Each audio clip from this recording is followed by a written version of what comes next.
없어도 다 주의 것이니. 지난 월요일 연합감리교 특별총회를 참석했을 때 제 마음속에 떠오른 이야기가 바로 오늘의 본문입니다. 오늘 마가복음 속 이야기 속에서 큰 풍랑을 만난 제자들의 모습이 마치 특별총회 그 장소에서 이리로 저리로 분주하게 서로 논쟁하며 왔다 갔다 하는 그 모습이 바로 연합감리교에 닥친 풍랑을 보는 것 같았었고요. 저도 그 풍랑 속에 있었던 것 같이 느껴졌었습니다. 그런데 그 안에서 풍랑 속에 함께 하신 예수님을 경험할 수 있었습니다. 고린도전서 15장 57절에 바울은요 이렇게 말합니다. 우리 다 같이 한번 읽어보겠습니다. 우리 주 예수 그리스도로 말미암아 우리에게 승리를 주시는 하나님께 감사하노니. 이 말씀을 제가 가지고 묵상하며 기도하며 그 자리에서 대의원의 그 투표의 일에서 우리가 믿음의 좀 승리를 할 수 있도록 간절히 기도했습니다. 근데요 그 당시에는요 진보주의자도 전통주의자도 복음주의자도 모두 그 시간 그 총의 풍랑, 인간성 문제에 대한 풍랑, 그 동성애 풍랑이 다 지나가기를 기도했다라는 것이죠. 그러면서 예수님께서 하나님께서 뭔가 결정해 주시기를 기도했었습니다. 우리가 이제는 다 아는 것처럼 주님은 우리에게 그 승리를 주셨음을 기억하고 또 우리에게 승리를 안겨주시기에 주님은 엄청난 고난의 대가를 치르셨고 인내하셨음을 기억하며 그 시간 속에서 인내함을 깨닫는 것도 가르쳐 주셨습니다. 그리고 인내할 수 있도록 또 기도하게 하셨다는 것이죠. 사실상 우리의 삶 속에서 어려운 고난을 이겨낸 사람들이 승리를 누리는 축복을 갖게 됩니다. 포기하는 사람은 누릴 수 없는 거예요. 고난과 역경 속에서 승리의 기쁨을 경험한 사람들의 삶의 자세는요 무언가 남들과 다릅니다. 그래서 이런 분들의 간증이나 세미나를 들으면서 위로를 받기도 하고 새로운 힘을 얻게도 되는 그런 경험을 하게 된다는 것이죠. 저는 그래서 이렇게 힘든 총회 자리에서 받는 그 어려움과 힘듦이 이제 반드시 승리의 체험을 할 것이고 새로운 힘을 얻을 것이라고 확신하면서 순간순간 많은 사람들이 기도했습니다. 어떤 이는요 구석에서 계속 기도하고, 어떤 이는 투표가 될 때마다 손을 들어 축복하며 기도하고, 어떤 이는 그 총회장을 그 빙글빙글 돌면서 땅을 밟으며 기도하는 사람들이 눈에 들어왔습니다. 어려움을 기도로 이겨냈던 것이죠. 하나님을 바라보며 그 시간이 잘 마무리되기를 기도했던 것이죠. 올해는 3.1절 100주년입니다. 3.1절도 사실은 믿음으로 선포한 승리였다는 걸 여러분 기억하시기를 주님의 이름으로 축원합니다. 조선의 백성들이 나라를 잃어 큰 풍랑을 맞이하고 있었습니다. 근데 이 3.1절의 그 운동은 우리나라의 독립과 민족의 자주민을 천명하고 독립 의지를 세계에 알리기 위해서 정말로 목숨을 건 그 평화적 만세 시위였다라고 역사가 기록하고 있습니다. 그 33명의 민족 대표 중에 11분이 여러분 목사님이셨습니다. 또한 그 목사님 중에 과반수 이상이 여러분 자랑스럽게도 감리교 목사님이셨습니다. 믿음을 가지고 자주 독립을 위하여 식민지의 풍랑을 막고 있었습니다. 그들은 믿음을 가지고 있었고 그 믿음이 결국 승리했다라는 것이죠. 그들이 기도한 주님의 능력을 입어 자주 독립을 맞이했다라는 것이에요. 예수님의 능력은 우리에게 승리를 경험하게 한다는 거예요. 주님이 우리가 승리할 수 있도록 코치하시고 감독하시고 그 코치의 말과 그 감독의 말을 들을 때 결국은 승리할 수 있게 만드신다는 이야기와 같습니다. 여러분 동의하십니까? 그리고 여러분 잘 기억해 보세요. 개인전이나 단체전이나 승리하면 메달을 다 같이 받는다는 거예요. 단체전도 마찬가지예요. 정규 선수가 있죠? 후보 선수가 있죠? 올림픽에서 1등을 했어요. 금메달을 땄어요. 그럼 후보는 안 줄 것 같아요? 다 줘요.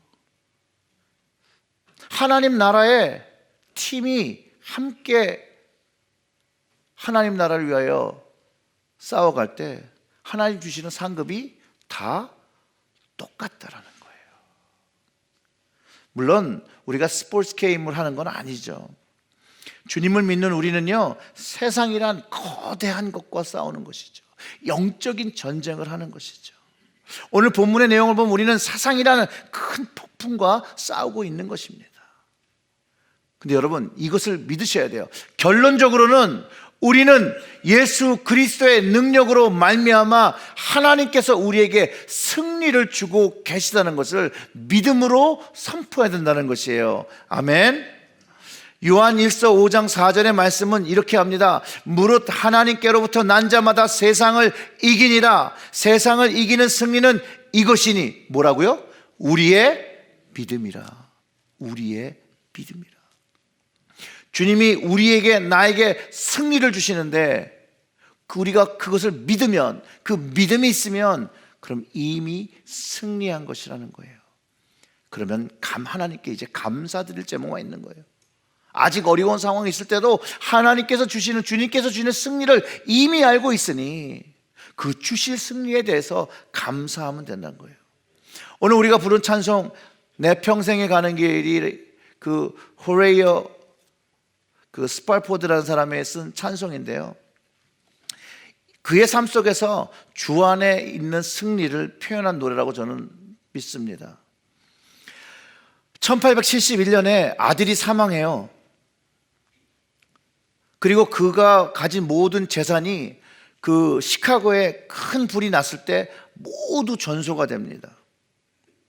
근데 2년 뒤에 그 무디가, D.L. 무디가 영국에서 집회를 한다고 하자 자신도 참여하고 싶고 또 가족 휴가도 참여하는데, 그러면 먼저 가족을 휴가를 보내고 자신은 나중에 갈 것을 약속을 하고 이제 며칠 늦게 가기로 하고 이제 떨어져 갔다라는 거예요. 그래서 가족을 먼저 아내와 자신의 4명의 딸을 영국으로 보냅니다. 근데 영국으로 가던 그 배가 충돌 사고를 당합니다.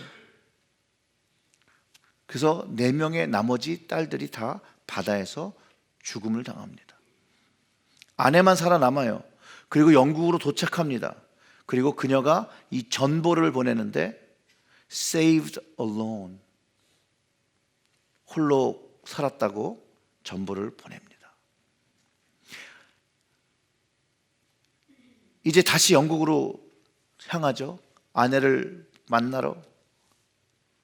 얼마 후에 그 선장이 그를 보내면서 부르면서 지금 현재 우리가 통과하는 이 지점이 그 빌드 아브루호가 침몰한 곳이라고 가르쳐 줍니다. 그때 이 스파포드 씨가 한 편의 시를 쓴 것이 바로 내 평생에 가는 길이라는 찬송이 된 것이죠. 이 찬송의 배경의 이야기를 들으면 이 찬송가는 믿음의 선포이자 믿음의 승리를 가지고 있습니다. 여전히 그 풍랑과 그 모든 것을 맞았지만 여전히 주님 안에서 내 영혼이 평안하다라고 고백하는 것이죠. 오늘 본문을 보면 제자들과 예수님이 배를 타고 다른 편으로 건너가실 때 큰 광풍을 맞았다라고 합니다. 그 37절에 큰 광풍이 일어나며 물결이 배에 부딪혀 들어와 배에 가득하게 되었더라. 즉 큰 광풍이 불어서 배가 뒤집힐 것 같았고 그 배가 이렇게 출렁출렁하면서 물이 가득 차고 있었다라는 것이에요. 여러분들은 이런 상황이 된다면 무엇을 가장 먼저 하시겠어요? 뭘 먼저 하죠? 라이프 재킷을 입으셔야 되지 않을까요? 아니면 물에 좀 뜰만한 걸 좀 붙잡고 껴안고 있어야 되지 않을까요? 아니면 타이타닉이 침몰할 때 그 바이올린 연주를 했다는 헐리처럼 네 줄을 가까이 함을 찬송으로 부르시겠습니까? 아니면 기도하시겠습니까? 여러분 무엇을 하실 수 있겠습니까? 놀랍게도 우리의 인생은 바다 위에 뜬 배와 같을 때가 너무나도 많다라는 것이죠. 저는 목회를 하면서도 우리 성도님 중에 이 풍랑을 맞아서 막 물에서 그냥 둥둥 떠댕기는 그런 성도들이 많이 있었음을 경험합니다. 근데 그 풍랑의 거침 속에서 무언가 그냥 붙잡고 그냥 외롭게 견디는 우리 성도님들, 형제와 자매들이 있었다는 것이죠. 나무 쪼가리를 하나 잡고 빠지지 않게 해서 버둥버둥. 우리의 인생은 바다와 같아서 그 예측 불허한 장소에 자리 있고 있었어. 늘 언제나 폭풍과 풍랑이 있는 그 개연성을 가지고 살아간다는 것이에요. 그렇기 때문에 인생이 늘 잔잔하지 않습니다. 잔잔할지라도 갑자기 풍랑이 치며 폭풍이 오기도 합니다. 어쩔 때는 바다바람이 육지보다 더 세고요, 파도도 높고요, 배를 막 삼킬 것 같이, 막 침몰시키 같이 그런 험악한 곳으로 다가오게 됩니다. 그런데 우리에게 가진 좋은 소식, 복음은 예수 그리스도의 능력이 우리 인생의 풍랑을 잠재운다는 것이에요.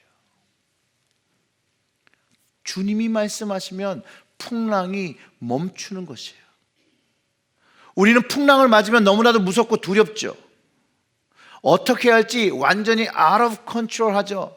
대처 능력을 상실하게 됩니다. 제가 낚시를 좋아했었죠. 요즘은 갈 수가 없어요. 바다에 이제 겨울바다가 가장 파도가 많이 칩니다. 그러면 겨울바다는요, 진짜 이렇게 쳐요. 이렇게. 이때는 약을 먹어도 소용이 없어요. 낚시를 좋아하는 하나님께서 저에게 긍휼을 베풀으셨는지 저는 멀미를 하지 않습니다. 다른 사람들이 막 이러고 있을 때 이렇게 될 때도 딱 낚시를 찾기 위해서 열심히 낚시를 하는데, 근데 그건 풍랑이 아니에요, 여러분. 그냥 바람이 세서 배가 이렇게 움직이는 거지. 근데 정말로 풍랑이 치면요, 파도가요, 상상할 수 없는 파도가 덮쳐옵니다. 그래서 그 큰 배들도 침몰하는 이유가 거기에 있는 거지. 하나님이 만들어주신 그 자연에 인간은 너무나 연약한 존재라는 것이에요. 하나님께서 지켜주시지 않으면 우리는 너무나도 연약한 준비라는 것이에요. 인생의 파도가 우리를 한번 탁 덮치면요, 우리는 삶의 방향을 잃어버려요. 아무 생각할 수도 없어요. 어떻게 할지도 막 난감해집니다. 혹시 여러분 중에 이런 인생의 폭풍이나 파도의 습격을 경험해 보신 적 있으십니까? 이 감리교를 이제 만들게 되시는 그 창시자인 파운더가 존 웨슬리라는 목사님입니다. 근데 이분을 말씀의 Man of the Bible이라고 불러요. 근데 이분이 대서양을 건너서 미국에 올 때 폭풍우를 경험합니다. 얼마나 심한 폭풍이었는지 모든 사람, 뱃사람, 그 배 선원도 야, 이거 잘못하면 죽겠다라는 마음으로 숨을 죽이고 있을 때, 그때 그 배 안에 모라비안이라는 사람들이 타고 있었는데, 이들이 그 순간에 하나 동요하지 않고 함께 모여서 예배를 드리는 것을 존 웨슬리 목사님이 목격합니다. 그리고 이 사람들의 믿음이 어떻게 나와 이렇게 다를 수 있지? 라고 고민하면서 이 웨슬리 목사님이 이런 모라비안의 그런 믿음처럼 담대한 믿음을 달라고 하나님께 기도했다고 합니다. 여러분, 모라비안이 죽을 것 같은 그 폭풍우 속에서 평안을 가질 수 있었던 이유가 무엇일까요, 여러분? 바로 믿음이라는 것이에요. 그리스도 안에서 죽어도 산다는 믿음이 있어요. 그리스도 안에서 죽는 자는 복이 있도다라는 그 말씀을 믿었던 사람들이라는 거예요. 세상 사람들은요, 이런 믿음을 가질 수가 없어요. 주님을 만나지 않은 사람은 이런 믿음을 가질 수가 없어요. 오직 주님으로 난 사람들만이 소유하는 믿음이에요. 주님으로부터 받는 믿음입니다.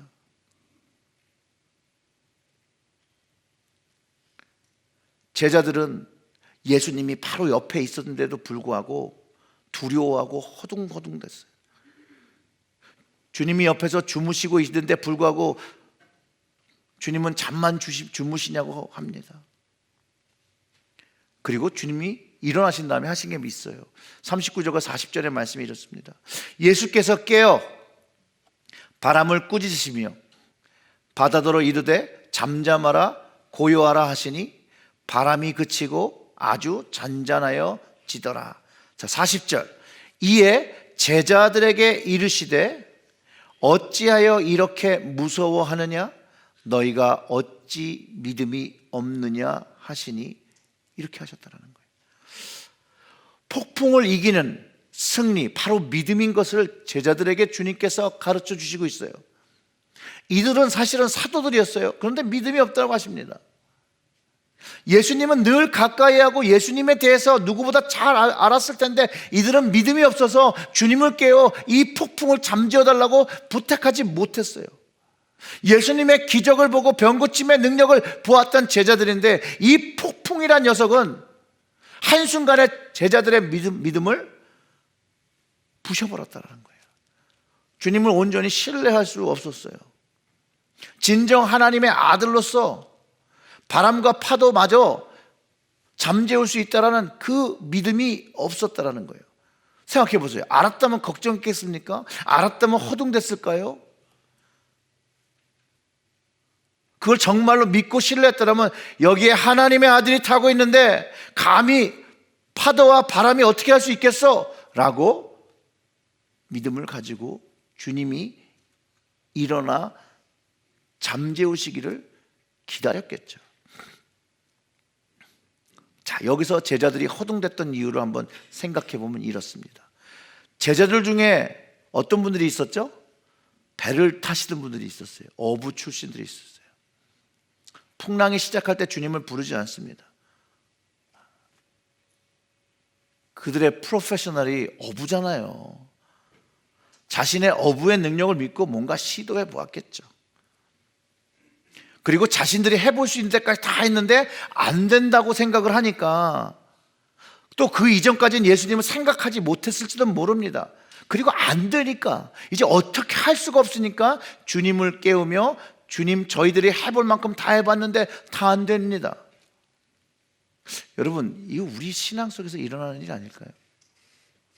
우리의 삶 속에서 크고 작은 폭풍들이 다 찾아오는데 그 중에는 우리의 선택일 수도 있고 아닐 수도 있지만 아주 큰 폭풍을 만날 수 있다는 것이에요. 모든 사람들이 원치 않더라도 이 크고 작은 인생의 폭풍과 풍랑을 피해갈 수가 없다는 것이에요. 그리고 다 다른 모양으로 경험을 한다는 것이에요.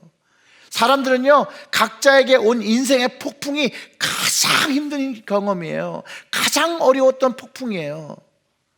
그리고 제자들처럼 자신의 모든 능력을 쏟아 부어서 이 인생의 폭풍에 대처하고 어떻게 해보려고 최선을 다한다는 것이에요. 그리고 자신의 능력이 안 될 때 그 다음에 주님께 나가죠. 주님, 저를 돌보시지 않는 것입니까? 주님, You don't care if I die. 이렇게 말씀하신 거죠. 제가 죽어도 상관없어요, 주님. 마치 인생의 폭풍의 어려움을 주님께서 마치 도와주시지 않은 것처럼 도움을 청하지도 않고 그분을 신뢰하지도 않고 결과적으로 섭섭함을 표현한다는 것이에요. 혹시 우리의 마음속에 이런 것이 있지 않습니까? 주님은 제자들에게 말씀하신 것처럼 우리에게 동일하게 말씀하신 것이에요. 믿음이 왜 없냐라고 말씀하시겠죠. 그 믿음 없음을 또 책망하실 것입니다. 오직 예수님의 능력은, 예수의 능력은 믿음으로 경험한다라는 거예요. 믿음으로 경험한다. 여러분, 일본 치하에 나라를 잃은 백성의 슬픔은요, 이 풍랑 정도가 아니었다고 생각합니다. 이건 쓰나미죠, 쓰나미. 문화, 언어, 그 모든 것을 일본이 시키는 대로 했었어야 된다는 거예요. 우리나라에 어쩌면 가장 어두웠던 시대였다라고 저는 생각합니다.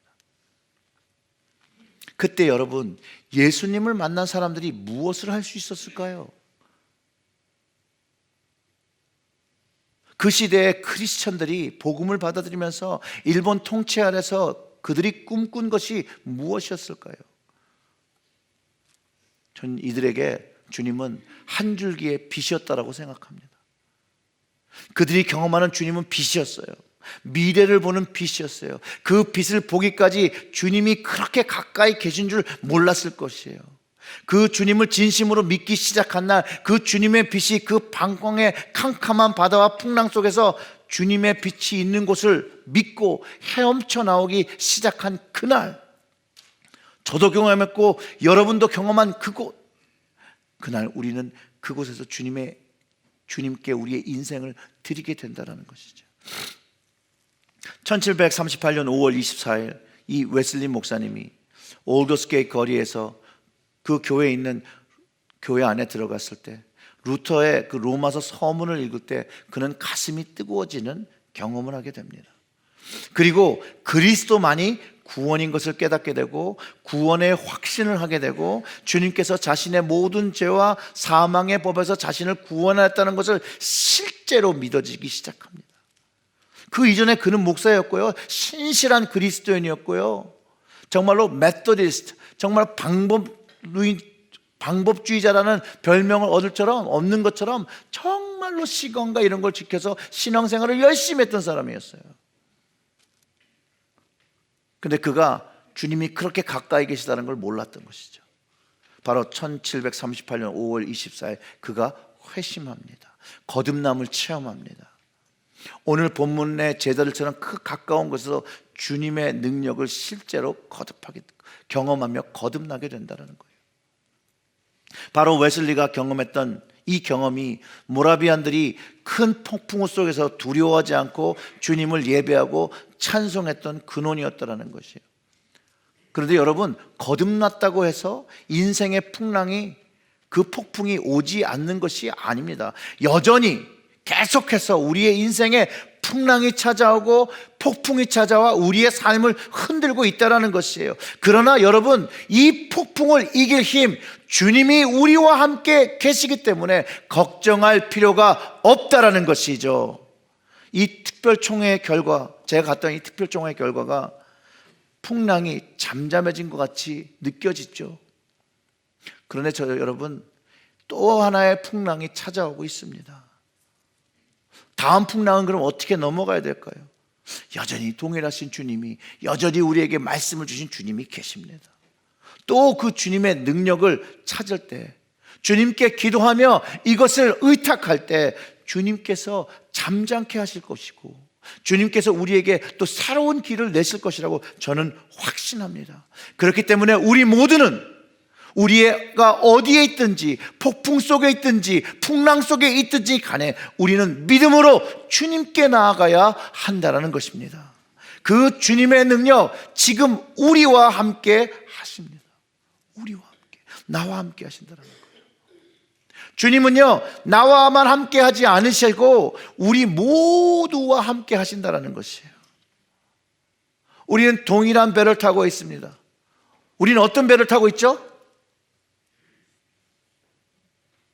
우리는 어떤 배를 타고 있죠?